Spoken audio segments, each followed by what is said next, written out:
अस्सलामुअलैकुम दोस्तों, सऊदी अरब के मक्का में हज करने गए 1000 से अधिक लोगों की गर्मी से मौत हो गई है, ऐसा बताया जा रहा है। इनमें करीब 100 के आसपास लोग भारत के भी हैं। विदेश मंत्रालय ने जानकारी दी है कि इस साल 1,75,000 तीर्थयात्री हज के लिए मक्का गए थे भारत से। उनमें से अब तक 98 लोगों की मौत हो गई है। ये मौतें गर्मी के कारण बताई जा रही हैं और कुछ पुरानी बीमारियों और बुढ़ापे के कारण हुई हैं। अक्सर विदेश में मौत होने पर व्यक्ति का शव उसके देश में वापस भेजा जाता है, लेकिन हज यात्रा के वक्त ऐसा नहीं होता है। ऐसा क्यों नहीं होता है, आइए जानते हैं वीडियो में। सऊदी अरब में जान गंवाने वाले हाजियों पर क्या नियम हैं? क्यों ज़ायरीन अपने साथ कफन लेकर जाते हैं? इस्लाम धर्म में 5 फ़र्ज में से एक फ़र्ज हज करना है। माना जाता है कि हर मुस्लिम व्यक्ति को जीवन में कम से कम एक बार हज यात्रा करनी ज़रूरी होती है। इस फ़र्ज को पूरा करने के लिए दुनिया भर के मुस्लिम लोग सऊदी अरब के मक्का पहुंचते हैं। हज के अरकान 5 दिन के होते हैं। वैसे तो हाजी भारत से जाते हैं, वो सऊदी अरब में 40 दिन रहते हैं और ये हज के अरकान ईद उल अज़हा या ईद के चांद की 8 तारीख से शुरू होता है। बाहर से आने वाले मुसलमानों के लिए सऊदी अरब ने कोटा तैयार किया हुआ है। इसके हिसाब से ही तय होता है कि किस देश से कितने लोगों को हज करवाया जाएगा।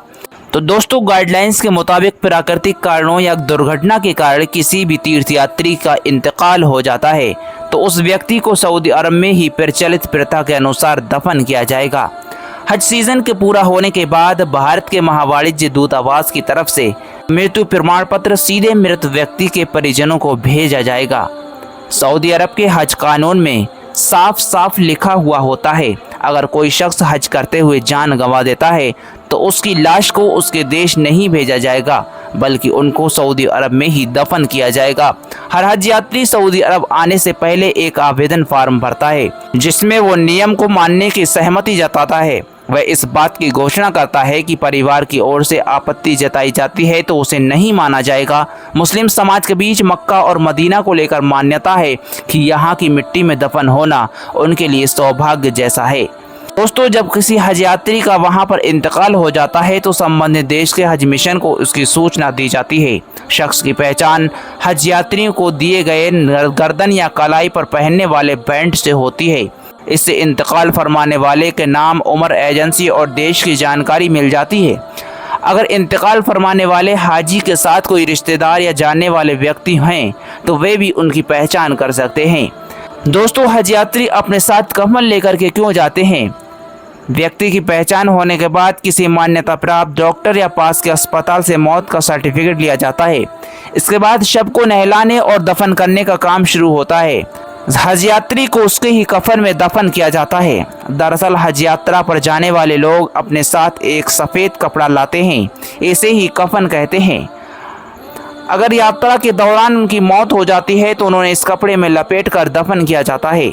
अगर किसी हाजी का इंतकाल मिना और मुज़दलिफ़ा में ठहरने के दौरान होता है तो उसकी नमाज जनाजा मस्जिद अल हराम में अदा की जाती है। मदीने में इंतकाल फरमाने वाले हाजियों की मस्जिद नबवी में नमाज अदा की जाती है।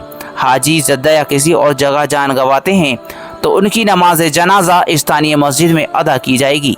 अगर इंतकाल फरमाने वाले शख्स के परिवार वाले मक्के में मौजूद होते हैं तो उन्हें लाश का अंतिम दर्शन करने का और जनाजे में शामिल होने का मौका मिल जाता है। लेकिन अगर वो बाहर हैं तो उनकी सऊदी अरब आने का इंतज़ार नहीं किया जाता है।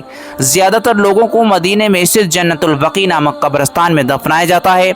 मान्यता है कि यहाँ पर जो दफन होता है उसे जन्नत नसीब होती है।